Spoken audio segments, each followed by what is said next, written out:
اساسی همین داریوش بزرگ و داریوش یک و کوروش کبیر با هنرمندا بودگی با زن بودگی وقتی که در همون قانون درباره حقوق بشریت می نویسد در جای اول زن را میگذارد میگوید که زن نفری هست که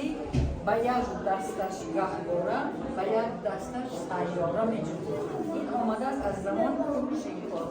یعنی باور به قدرت ما به قوت ما یعنی به بزرگی ما و برای همین هم جهان این اعلامیه کوروش کبیر را قبول کرده است جهان ما قبول کرده است هست این چیز من گمان میکنم که همین میراث ما باید احترام کنیم احتیاط کنیم باید این چیزهایی که مثلا این شخص ساخته است در تاریخ فارسیگویان در تاریخ آریان نژادها یک صحیفه کیمیایی یک صحیفه ناتکرار است چون که جوانای ما باید این چیز آموزند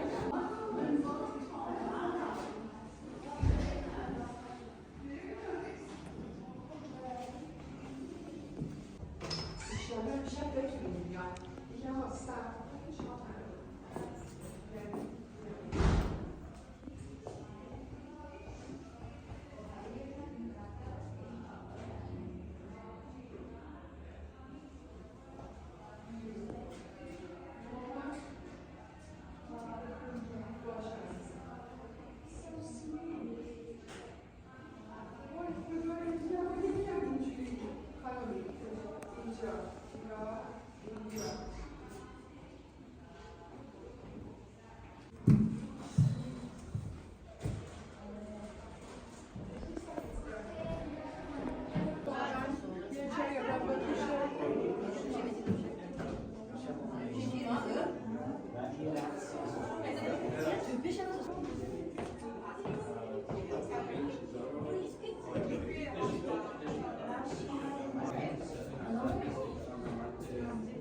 jeans,